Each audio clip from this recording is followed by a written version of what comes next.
அன்பு உறவுகளுக்கு வணக்கம். ஒரு துறவி அவருடைய சீடர்களும் ஒரு கிராமத்திற்கு சென்றார்களாம். சென்ற நேரத்துல அந்த குரு சொன்னாராம், உங்களை இந்த கிராமத்துல யாராவது விமர்சனம் செய்தால் அல்லது உங்களை பத்தி தவறாக ஏதாவது பேசினால் அவர்களுக்கு உடனடியாக ஒரு வெள்ளிக்காசை கொடுத்து விடுங்கள் அப்படின்னு சொன்னாராம்.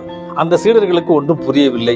இருந்தாலும் கிராமத்திற்குள்ள சென்ற நேரத்தில் சில இளைஞர்கள் இவர்களை பார்த்து விமர்சனம் செய்கிறார்கள் அல்லது கேலி செய்கிறார்கள். அவர்களுக்கு உடனே ஒவ்வொரு சீடரும் ஒரு வெள்ளிக்காசை பரிசாக கொடுத்தார்களாம். அன்புமிக்கவர்களை, இது முடிந்து வேறு ஒரு கிராமத்திற்கு சென்ற நேரத்தில் அங்கு ஒரு திருவிழா நேரம். அங்கு பல இளைஞர்கள் இந்த சீடர்களை பார்த்து கிண்டல் செய்கிறார்கள், கேலி செய்கிறார்கள், விமர்சனம் செய்கிறார்கள்.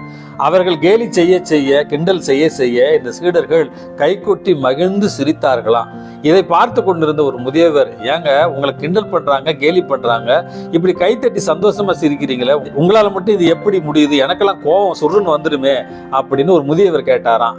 அப்பொழுது அந்த சீடர்கள் சொன்னாங்களாம், ஐயோ அப்படிலாம் ஒன்றும் இல்லை, இதுக்கு முன்னால வேற ஒரு கிராமத்துல இருந்தோம், எங்களை யாராவது திட்டுனா விமர்சனம் பண்ணனா எங்க குரு ஒரு வெள்ளி காசை அவங்களுக்கு கொடுக்க சொன்னாரு.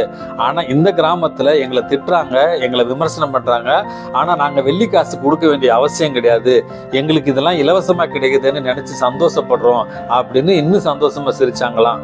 அன்புமிக்கவர்களே, நமக்கு எதிராக வீசப்படுகிற விமர்சனங்கள் மற்றும் வஞ்சக சொற்கள், அதைவிட தாண்டி விஷ வார்த்தைகளை மகிழ்வோடும் சந்தோஷத்தோடும் ஏற்றுக்கொள்கிற பொழுது நாம மகிழ்ச்சியாக இருப்பதற்கு நாம முடிவெடுக்கிறோம். அந்த வசைகளுக்கும் வஞ்சனை சொற்களுக்கும் எதிராக நாம் எதிர்வினை ஆற்றுகிற பொழுது நமக்கு நாமே நாம் தண்டனையை கொடுத்துக் கொள்கிறோம்.